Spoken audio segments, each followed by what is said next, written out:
Good evening, everyone, and welcome to Commerce Connections. I'm your host, Catherine McQueen, and tonight we have our special guest here, Senator Mattie Hunter, and we're going to be talking about breast cancer awareness. Good evening, Senator Hunter. How are you? Good evening, Catherine, and thank you for inviting me. Senator Hunter, tell me something. Can you give the audience a little background history of your bio and tell them what you're Yes. doing in our communities as far as breast cancer awareness? Yes, I can, and thank you for the opportunity. I've served in the Illinois State Senate representing the 3rd Legislative District since 2003. So next week will be 4 years, which is 2 terms that I've served as a state senator. And I currently serve as chair of the Senate Appropriations Committee, Yeah. Senate Appropriations 3 Committee that funds education and economic development, to name a few, in my committee. I also sit on the State Government Committee, the Health and Human Services Committee, Housing and Community Affairs Committee, and Pensions and Investments. Oh, that is really wonderful. So let me ask you a question. What have you come across with the disparities in healthcare as far as African Americans and especially geared toward women in the underserved communities? Well, in terms of health disparities, Catherine, I've gone around the country as well as the state talking about health disparities. But really, health disparities and other types of disparities have a lot to do with inequities, such as inferior education, poor housing conditions. It has a lot to do with social conditions. It has a lot to do with polluted environments, And if you put all of those together, then you start talking about inequities, inequalities. For poor people, it doesn't matter whether they're black, white, brown, but they're poor and based upon the environment in which they live, based upon the education, the school that they attend, the area that they live in, it dictates the type of education they'll receive. It dictates the type of health care they will receive. It dictates whether or not you're going to have a high incidence of asthma, for example, because in poor communities, people are not getting the types of services that they really need. And then we wonder why we have a high rate of crime in our communities.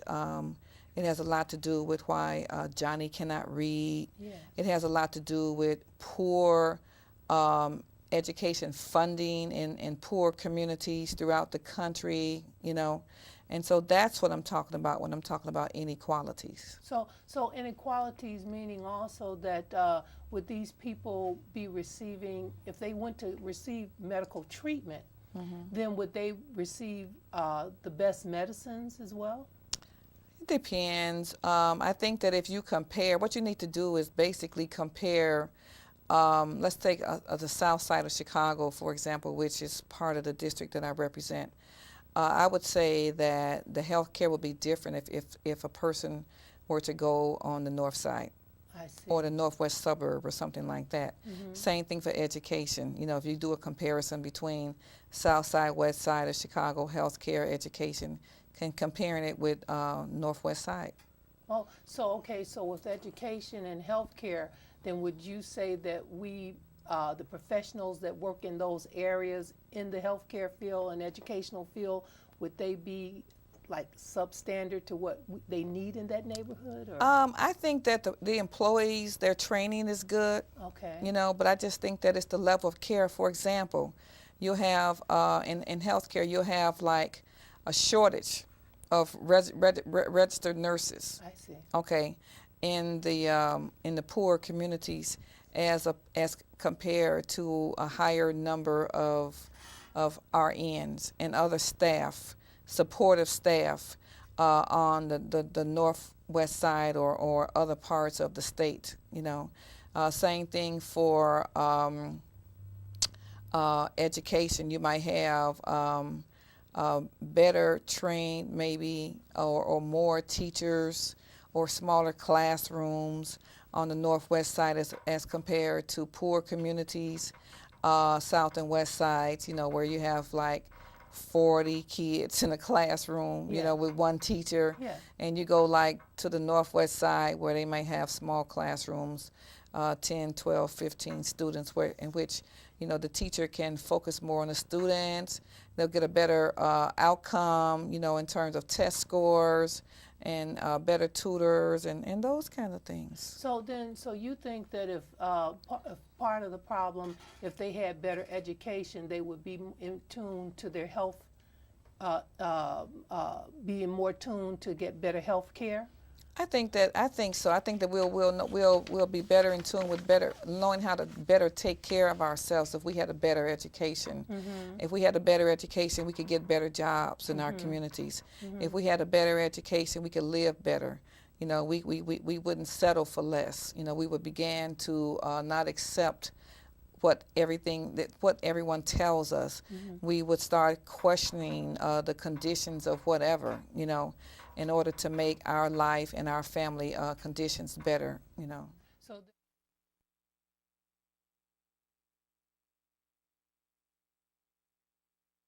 Wish for, John? Mrs. Sayers? Because it just may come true. What are you doing here? You wished for someone to explain cancer the disease, so here I am. What do you know about cancer? After 15 years as an American Cancer Society volunteer, you'd be surprised at how much I've picked up. You mean I could have gone to the American Cancer Society and avoided this class? Don't feel bad. Very few people really know what cancer is. Ooh, and from the looks of these notes, I have arrived just in time. Oh, Jonathan, I would have thought that by now your handwriting would have improved. Oh, or are you studying to become a doctor? It's just that this class is a lot harder than I thought it would be. Besides, I've just decided to drop out so that I won't hurt my GPA. Hey, what will your mother say about that? I'm in the wrong class. I don't want to be a doctor. I just want to understand what my mom had. I mean, look at this course outline. John, did you know that in 1913, the cancer survival rate was only 10%? And today, nearly 8 decades later, the survival rate is up to 50%. Yes, that's good. That's very good. But the subject is not an easy one. So you're telling me that smarter minds than mine are still learning? Come here. Here, look into the microscope. This is a normal human cell. Your body is made up of trillions of them. This is DNA. DNA is the blueprint or programming within each cell that tells the cell what to do. Within this DNA programming are the instructions when to duplicate and then divide to make new cells. Now, look into this microscope. These are human cells that have transformed into cancer cells. For some reason, their programming has gone wrong and they are dividing uncontrollably. As these cells divide, creating new abnormal cells, they take over the immediate area of normal tissue to form a tumor. An important side note, a tumor is a mass of cells which may be benign or malignant. Now, take a look over here. These cancer cells have invaded the bloodstream and are traveling to other parts of the body where they don't belong. This process is known as metastasis. What about all these other terms like oncogenes and oncogenesis? Well, let's figure them out. First of all, onco means cancer, and genesis is The beginning. Right. Oncogenesis is the beginning of cancer. What about malignant and benign? The doctor used those terms a lot with my mom. Malignant is another word for cancer, while benign is a tumor that's not cancerous. And you were ready to drop out. What about oncogenes? Cancer of the genes? Now remember, in every cell, the DNA works as the blueprint. Physically, the genes are made up of individual strands of DNA. When one of these genes malfunctions, it can trigger the transformation from a normal cell into a cancer or malignant cell. So what are the types of cancer? Well, there are over 100 different diseases that are called cancer. We can group or classify these diseases into 4 basic types, depending upon the cell or tissue of origin. Carcinoma arises from epithelium, the lining or covering tissues. Like a cancer arising from the lining of the cervix is squamous carcinoma. A cancer arising from glandular epithelium is an adenocarcinoma. A malignancy arising from supporting tissue is a sarcoma, such as bone cancer or osteosarcoma. Lymphoma is a cancer arising in lymph nodes. Hodgkin's disease is a good example. And cancer of the blood cells is called leukemia. What causes cancer? Does it have to do with heredity? Oh, there's no doubt that heredity can play a role. But you have the potential to control your own cancer risk. Your lifestyle, such as nutrition, the use of tobacco, exposure to the sun, are all factors. Look at this person. This cancer started in the lungs. 80% of lung cancer and over a third of all cancer deaths are caused by smoking. And the other thing that may have as much impact on cancer deaths as tobacco is poor nutrition. Okay, I can live without smoking, but I can't live without eating. How do I know the right foods to eat? The American Cancer Society has developed nutritional guidelines. For example, watch your fat intake. Stay away from fried foods. Remove the skin from chicken. Eat meat in moderation and eat lots of fruits and vegetables. A high-fat diet seems to be related to the risk of developing breast, prostate, and colon cancer. Also, try to eat foods high in fiber, like whole grain cereals, beans, lentils, prunes, apples. These pamphlets will give you a long list. A high-fiber diet may reduce your chances of developing colon cancer. Over 500,000 new cases of skin cancer are diagnosed each year. You should use a sunscreen with a high sun protection factor or SPF. Wear protective clothing and avoid direct sunlight between the hours of 10 a.m. and 2 p.m. when the sun's rays are the most hazardous. The sun's rays, tobacco, viruses, anything that causes a gene to malfunction and induce cancer is called a carcinogen. If cancer is detected in its early stages, the survival rate increases significantly. Early detection means regular checkups for both men and women. But especially for a woman, this means monthly breast self-examinations, Pap tests, and clinical breast exams. As for a woman over 40, this also means regular mammograms. And you know, John, it's only because of literally decades of research that we know these things. Research to find a cure, and equally important to ease the suffering and to prevent cancer. Over its history, the American Cancer Society has invested over $1 billion in cancer research. I wish my mom had known about the American Cancer Society, and they had known about her. You're right, John. Cancer is more than information and statistics. Now, let's go through these steps one by one. A mammogram is a low-dose breast X-ray that can identify cancers too small or too deep to be felt. By piercing the mass or tumor with a needle, it can be determined if the tumor is solid or liquid-filled. A biopsy is a procedure where part or all of a tumor is removed and examined under a microscope by a pathologist to determine if it is malignant or benign. In determining the appropriate cancer treatment, a doctor will first consider the type of cancer. The second consideration is the stage of the disease. The stage of the disease is classified as localized, still confined to the organ, regional, outside the organ but still in the immediate area, or distant, when cells are breaking away and traveling to other parts of the body. The third consideration is the physical condition of the patient. And finally, the patient's consent is always obtained before treatment begins. Forms of treatment include surgery, which is used whenever possible to physically remove the malignant tissue from the body. Another treatment option is radiation. This treatment utilizes high-energy X-rays focused directly on the malignant area. More than half of all cancer patients are treated by radiation therapy. Chemotherapy is the use of chemical medications. They are given orally as well as intravenously to treat cancers that travel through the body as well as localized tumors. Chemotherapy is prescribed alone or in conjunction with surgery or radiation. Another form of treatment is immunotherapy, which modifies the immune system. What about all those awful side effects? Both radiation and chemotherapy attack cancer cells when they're most vulnerable, when they're dividing. Unfortunately, the treatment isn't totally selective and will also attack other cells that rapidly reproduce, like hair follicles and the lining of the stomach. Fortunately, if a patient does have side effects, they will end when the treatment ends. And so in the underserved communities, are you seeing a rise in cancer as a whole? I think so, yeah. Not only cancers, but anything dealing with health.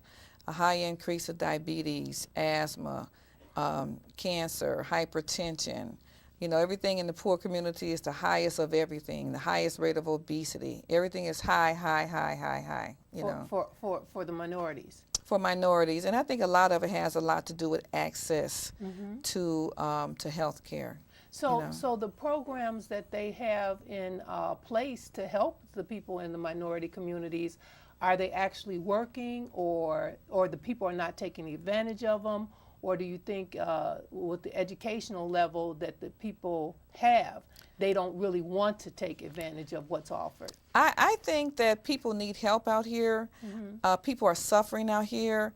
However, I believe that if people had a higher level of education, they would better understand that if you see, we are the first ones who know what's going on in our body. We may not know exactly what it means, Yes. you know, but we know that normally if a head hurt, we have a headache, it might be a different kind of headache, you know. We might have some heart palpitations, you know, but we're so afraid to go into the doctor at the very beginning of any kind of condition, and we wait to the last minute, and next thing you know, we run into the emergency room, whereas had we dealt with it when we first received any kinds of signs or symptoms, you know, then we could have gone to our physician, and that would have reduced the low cost of health care. You know, it could possibly save a life, you know, but we're so afraid that we might have a deadly disease or something like that, that we always wait until the last minute, and by the time we finally decide to go into the doctor, go in to see the doctor, or go to a hospital, we're half dead, or the condition has increased, and you know, and we're at critical stages at that particular time, you know. Well, do you think that part of the reason why a lot of people are so apprehensive, especially African Americans and minorities,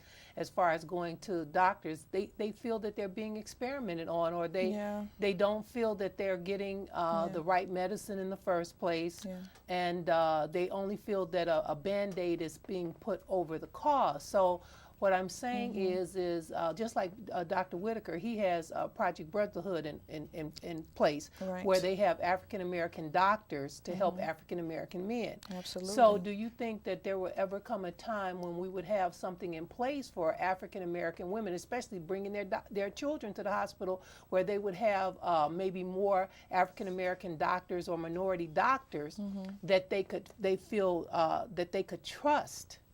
In order to come to the doctor, and that these people really want to help them.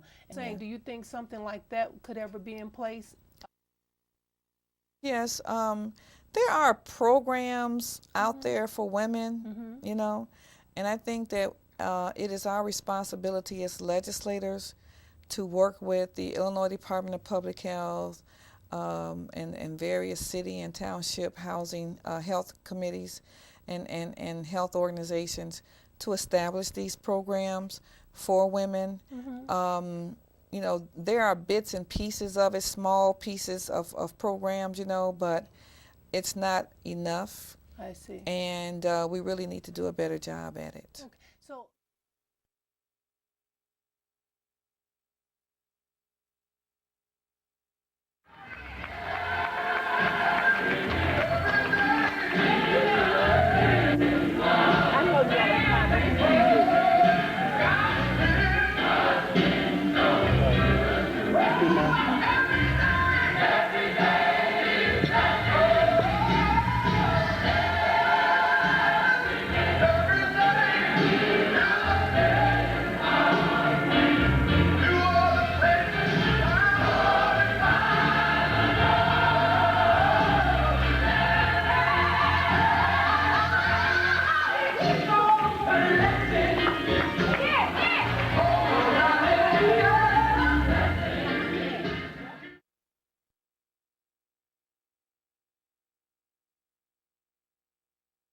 far as senior care, are there programs in TAC for seniors Yes. in the minority community?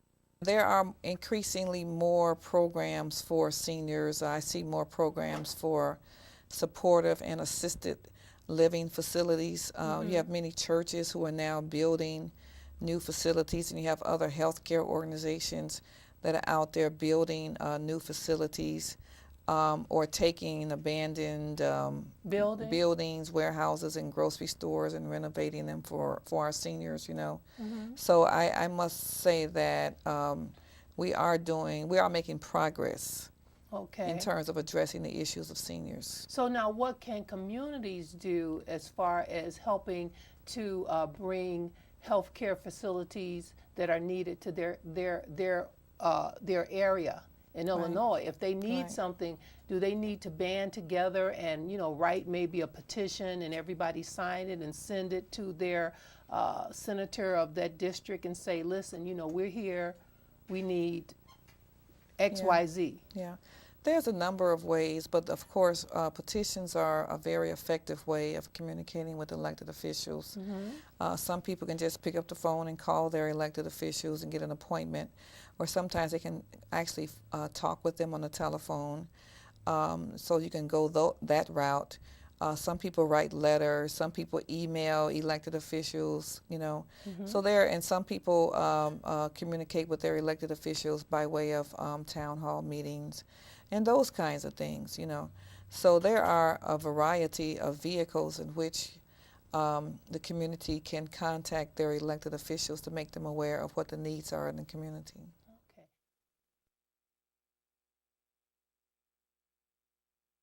So now you've been working on a new project here with breast cancer, correct? Yes, I have. Okay, and Yes. tell me, first of all, tell me, what are you seeing in the communities with breast cancers? Are more African American women dying from breast cancer, or are they surviving more in the year 2006, 2007? What do you think?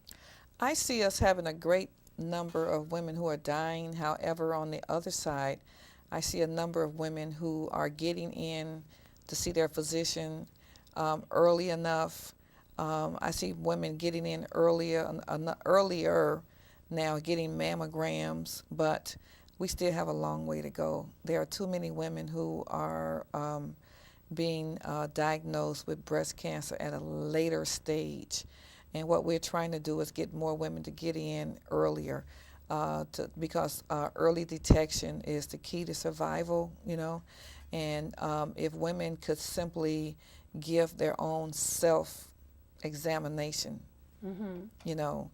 Yes, because I know the old examination was to make circular motions around the breast. Right. But now they have a new technique where it's like mowing the lawn, and you actually go up and down on the breast, Right. because they're saying that you would be able to find more lumps if you go up and down. But here is a situation, though.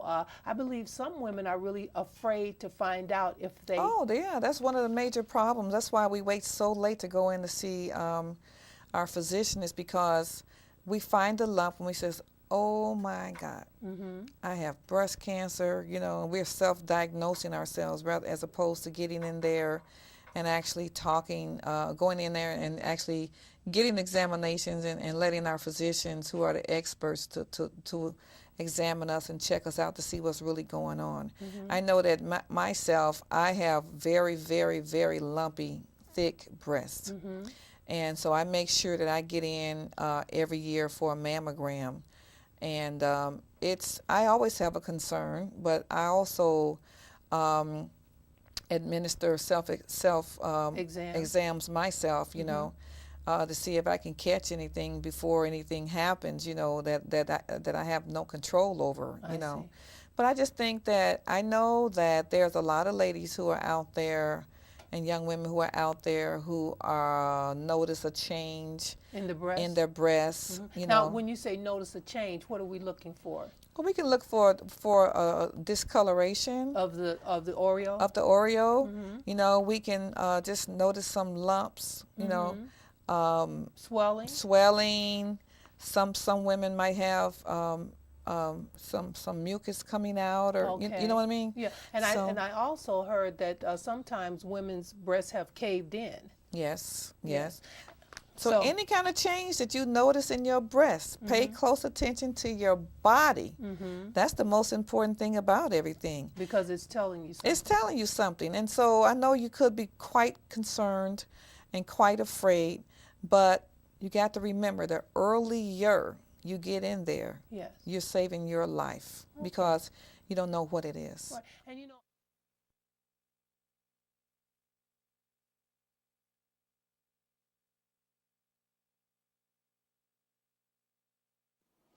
How soon can I see him? Jennifer, why don't you remember him as he was? I want to see him, Miriam. All right. I've booked you into a hotel near the studio. And why did you write me for an appointment with the doctor? He's already told you everything he knows. It's not about Tony. It's for me. It must have been a shock when you discovered it. But lots of lumps mean nothing. I mean, some are only cysts, aren't they? Yes, but this one wasn't. The doctor took a biopsy and it was malignant. Oh, Jen, I'm sorry. It's pretty hard to take. Tomorrow they have to perform a mastectomy. Doctor says it's not the end of the world. He says lots of women live long and happy lives after successful breast surgery. Point is to catch it in time. I'm sure they will, Jen. Afterwards, you can come to the beach with us and recuperate. I'd love to.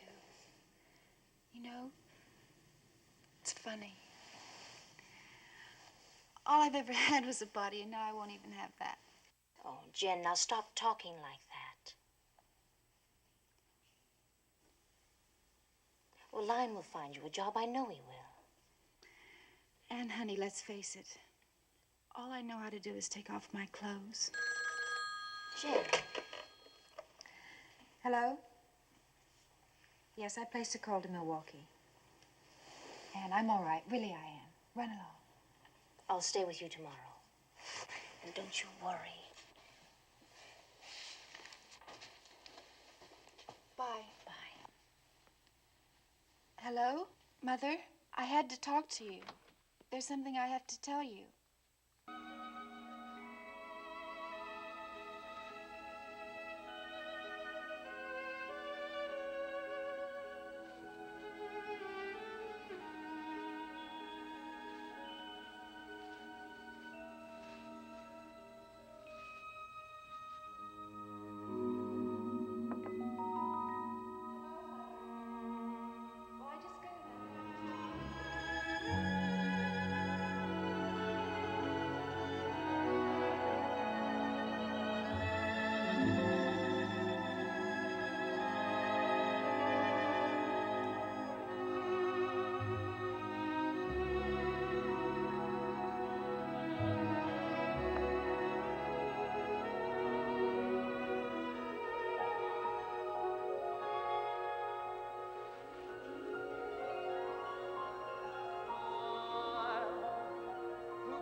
If love is brief as the sun,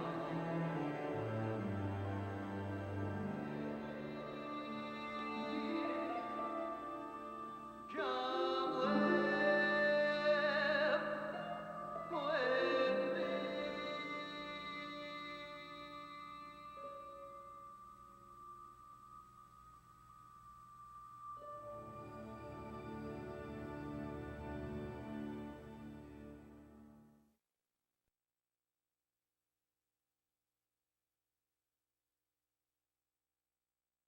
I talked to a nurse the other day, and her name is Sabrina, and she takes care of cancer patients, and she is called the wound care specialist. Oh, And they were doing the dressing on an African American woman who had breast cancer, and they went to change the dressing, and the breast came off in the dressing. Oh. And I thought to myself, how you know, terrible. I mean, this thing is really, really something. Yeah, it is. So, It is. and basically, I think we need to know about it because, you know, who wants to die from something that might have been preventable?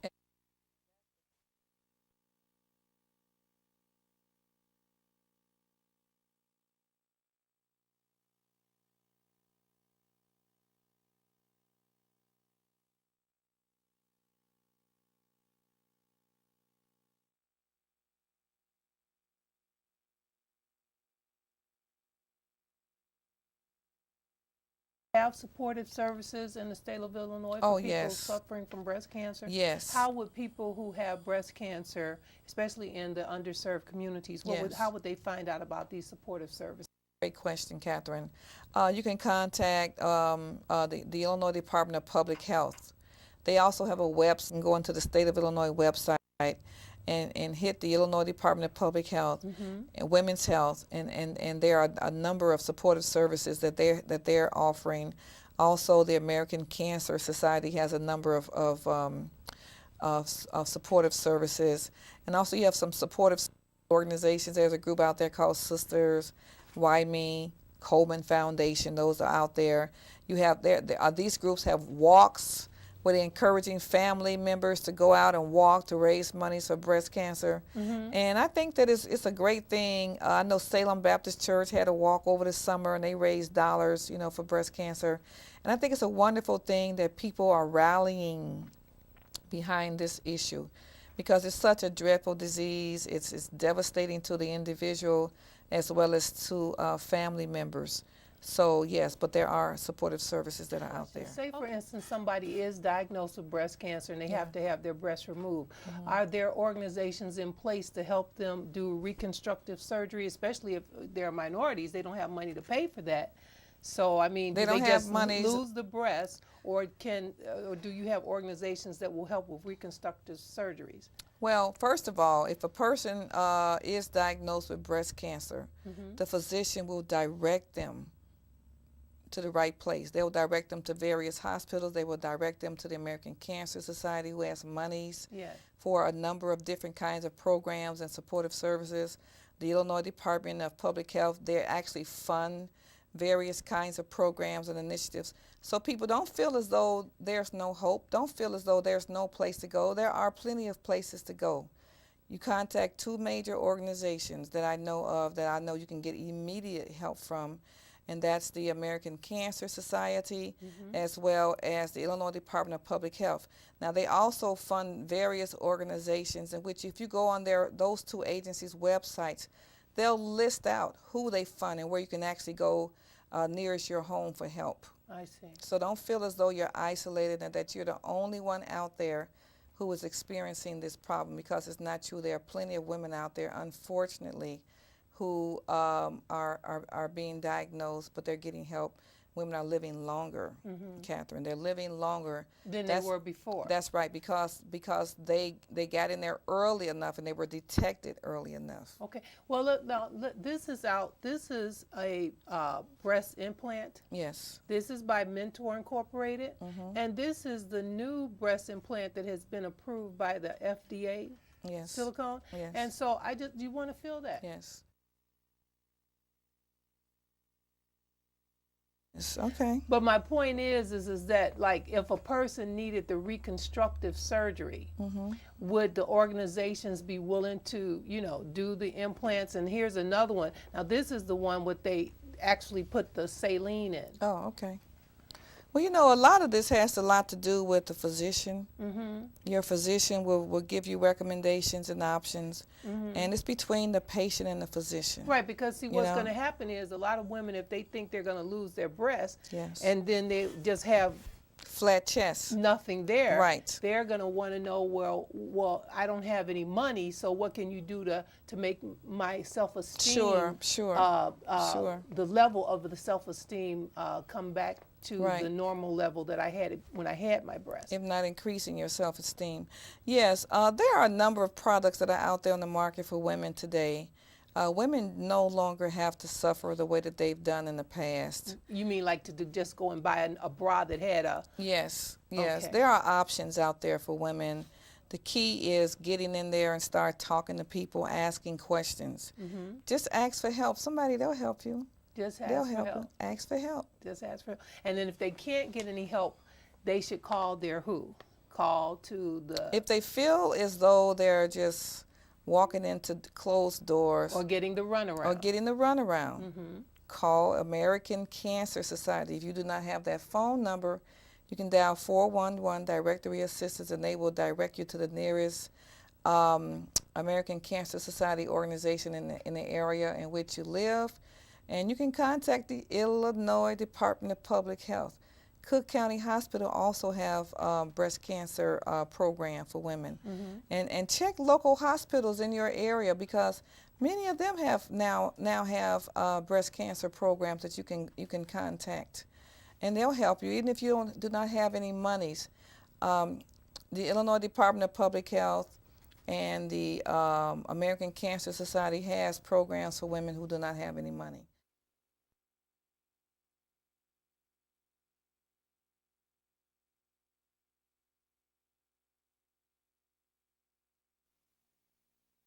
Previously interviewed Dr. Whitaker in the year 2003, and he touched on the different healthcare initiatives that were going to be put in place for the Illinois area. So today when we talk to Dr. Whitaker, he's going to give us again a little brief background on his bio, his educational experience, and what has happened or transpired in the time from 2003 to 2006, and bring us up to date for the Illinois Department of Public Health. Dr. Whitaker? Well, first of all, I want to thank you for the opportunity again. And it's been 3 years. Yes. It seems just like yesterday.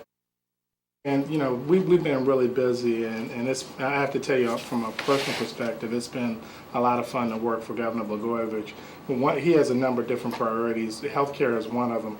So despite us having a $5 billion budget, and that's with a B for the state, our department's budget has grown as we've done new and different sort of programs. All right, now the governor just recently expanded the program on breast and cervical cancer, and the program is called IBCCP, the Illinois Breast and Cervical Cancer Program.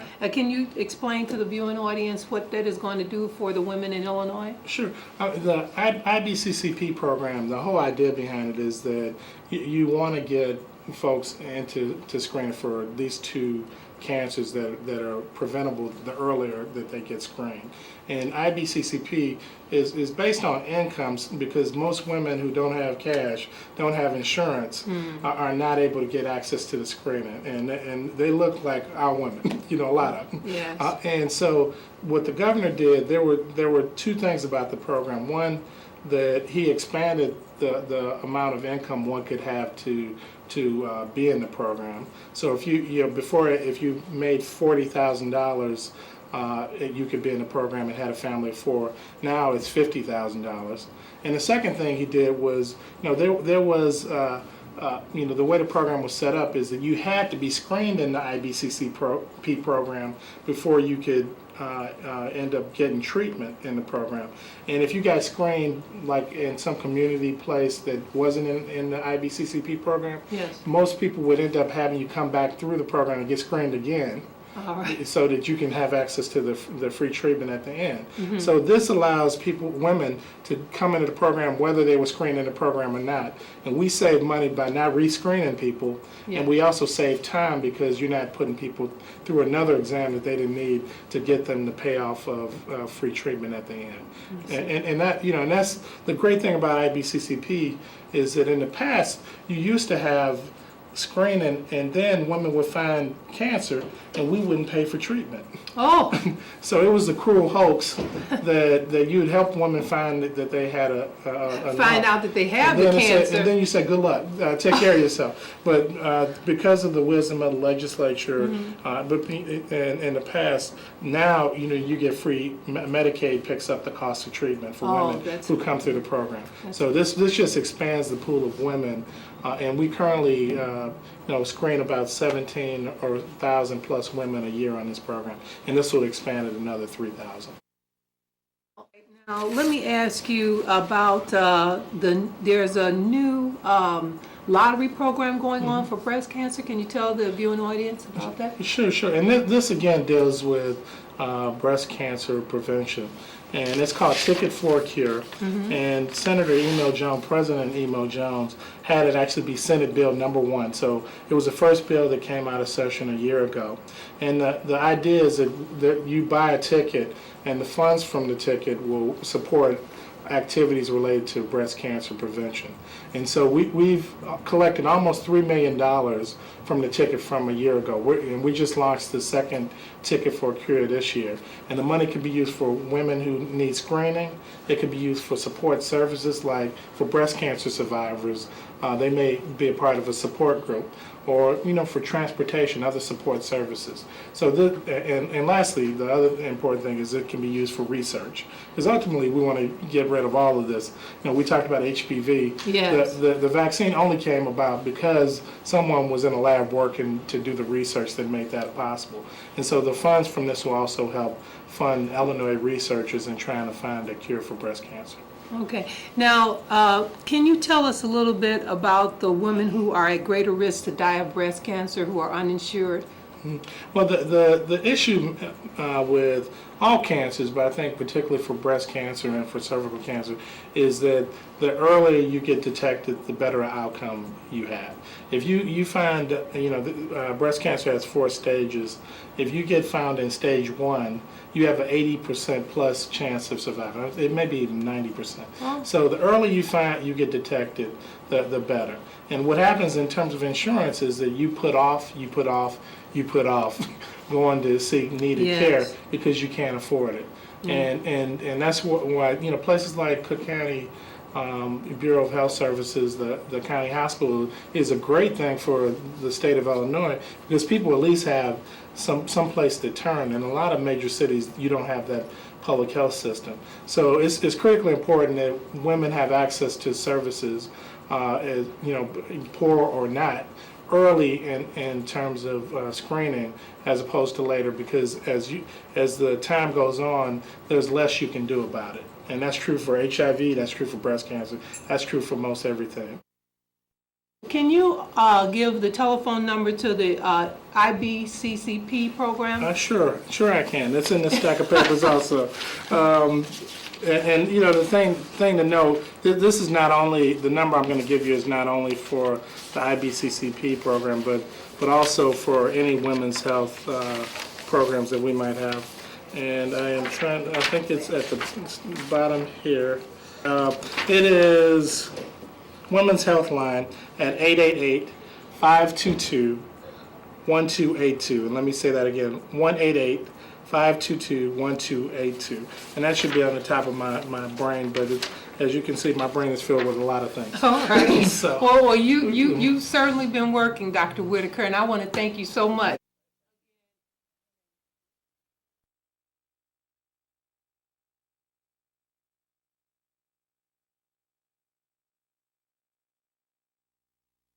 Which takes us to this breast cancer lottery ticket. Yes. Last year, President Email Jones, who was the president of the Senate, we got together and he said, Hunter, I want you to introduce this lottery ticket for women. I said, well, what does it do? He said it'll raise monies to fund breast cancer prevention and research projects. And this is it, the ticket for This is an oversized ticket. This is how the actual ticket look. And here you have an oversized sample of the ticket. And 100% of the proceed goes towards breast cancer. It's a scratch-off lottery. It costs $2. It is the only lottery ticket dedicated to breast cancer in the entire country. I see. We are leading the way for breast cancer in terms of raising funds for breast cancer right here in the state of Illinois. In the state of Illinois, that's right. So other states can take on to this as well. Absolutely. That's why I've been traveling all over the country, making different legislative bodies and different women's organizations aware of this lottery ticket, because what happens is that dollars are limited. And what we're trying to do is African American women and Hispanic women has the highest rates of breast cancer, because we are the ones who are least likely to go in and ask for an examination. An examination. So what we tried to do was to try to figure out how can we raise additional monies outside of what is available through private organizations and what's available through government. So we came up with the lottery ticket.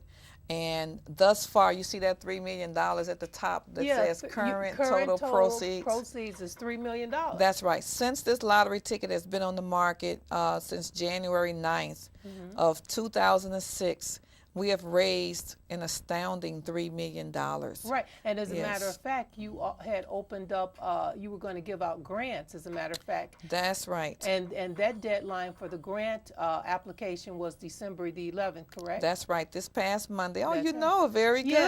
Yes, because very we good. went down there, as a matter of fact, we had Okay. an idea of how to get the information out to the communities. So now the $3 million is in, Right. and they opened up the Request grant. for proposal. That's correct. And you had to get that information in. Plus, even if it opens up again, audience, let me just tell you this. They want new, innovative ways to distribute this money to communities. Organizations. And organizations, that's right. And what happens is that there are 3 areas in which services can be provided. One is research, which most of your public and private organizations can bid on those organizations, that research project. Also, promoting awareness and education. Now, those are 2 of the most important keys, in my opinion, is promoting awareness and education, because what happens in terms of promoting organizations, and a not-for-profit organization can respond to a request for a proposal. Now, as you indicated, Catherine, the deadline for the first round of requests of the proposals was due December the 11th. That's right. Okay, so that deadline is It's gone over. and it's over. So when will the next one be? There'll be another one probably around March or April of next year. That's Okay. That's good. And So let me just let the viewing audience know. So they're going to open up grant applications, accepting grant applications again, probably in March of 2007. Or the spring. Okay. Yes. And then this money is going to, these grants are going to be funded through the Ticket for the Cure. Ticket for the Cure. The bill that I passed was Senate Bill 1, which is called Ticket for the Cure. We have a statewide advisory council called Ticket for the Cure. The ticket in itself is actually called Ticket for the Cure. And we have the dollars that go into this fund that is called also Ticket for the Cure. And those are the dollars in which we'll use for to dispense to non-for-profit organizations that are in good standing with the state of Illinois. So they have to be non-for-profit? They must be non-for-profit, or private organizations can apply for the funds. But I strongly encourage grassroots organizations to apply for the funds, because what we want to do is get the monies out there to the people. We want your organizations to go from door to door to find women. You can find them in churches and other kinds of venues throughout the state, and find out whether or not they've had a mammogram. If not, you can take the money and pay for mammograms. You can get a free mammogram from Cook County Hospital. You can get one from St. Bernard's Hospital. You can contact the American Cancer Society Chicago chapter and other chapters throughout the state of Illinois. They have dollars for not only mammograms but supportive services. Do they have mobile service at all now? There are mobile services also that are there. They don't have as many mobile units as we really need as we have right now. We need more. Okay. But there aren't that many at this particular time. However, we're working in conjunction with the Illinois Department of Public Health, and they have a women's health division in which a number of different services for women are actually coming out of that department, that particular department.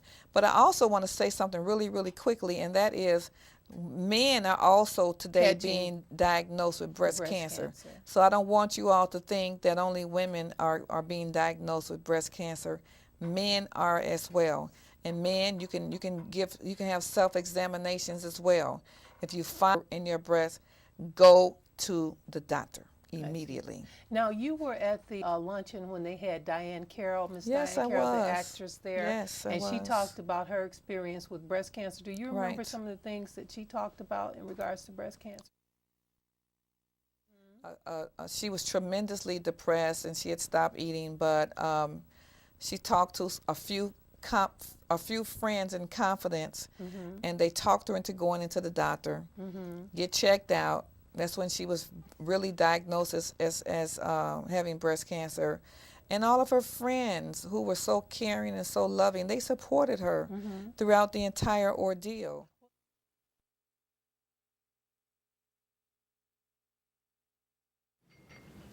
My personal experience with cancer began at the age of 63, April 29th, 1999.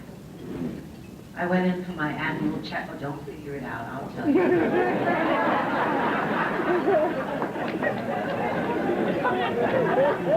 After returning, I visited my doctor once again for a sonogram.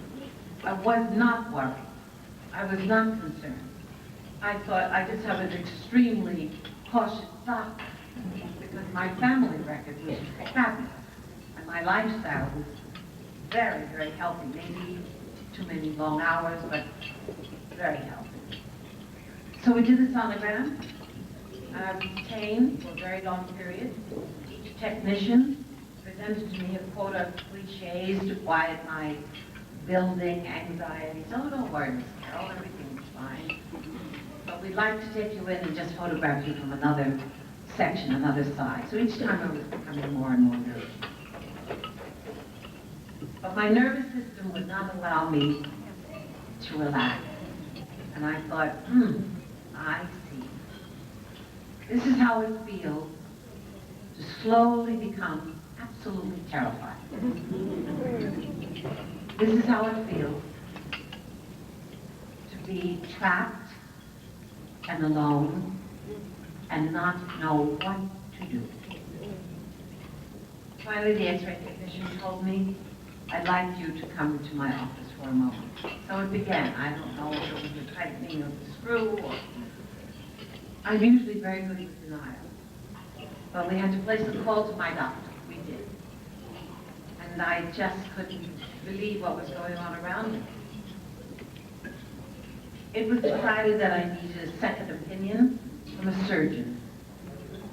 Yet no one had spoken the word cancer. Just this little gray mass. That's what they just kept talking about, this little gray mass. I left the doctor's office that day absolutely convinced that they had made a mistake. Again, like so many of us, I'm very good with denial. Denial was becoming very difficult. The surgeon examined the x-ray and he found a cloudy area, he called it. So now I have two names. I have a cloudy area and I have a gray mass. I finally said, is this malignant? We won't be able to diagnose properly until it is removed. But we are concerned with this cloudy gray mass. The two physicians and myself decided it was best to perform a lumpectomy. All of this happened very quickly, in a few days. One of my dearest friends drove in from Palm Springs to be with me. She stayed, waiting for the result, and she taught me how important it is to have friends. She stayed just because she didn't want me to be alone when I received either a yay or a nay. And naturally, just as she pulled away, the phone rang. It was the doctor. And he said to me, the good news is that your lymph nodes are clear. The other good news is that the cancer you have is very small. It's less than a centimeter. He went on to say that I was very lucky. In my case, even though the tissue that they took from my breast was malignant, my lymph nodes were clear, and that was very important. He began to discuss radiation treatment, the length of the uninterrupted time that would be necessary to complete the radiation, the necessity to rearrange my life to accommodate this 5 daily treatment. Strange to look in the mirror and talk to yourself about things like this. And I looked in the mirror and I said, what would 𝒥𝑜𝒽𝓃𝓈𝑜𝓃 do?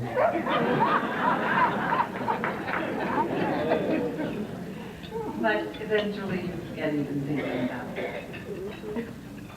Like many of you, I was told from the time I was born that looking well, being attractive is very important. It was very important to my mother. My mother got up every morning and made Shirley Temple curls. I was supposed to look attractive. So eventually the radiation treatment ended. I have now had some very positive checkups. And now I must tell you, I feel amazingly well. My energy level is very high. If you can find a way to help your friend or family member with their fear and denial, do it. And I would thank you very much. It has been my honor. Remember that if it were not caring people doing the work that you do, many of us would not be here today. And I hope to live to come back to visit you another time. Thank you.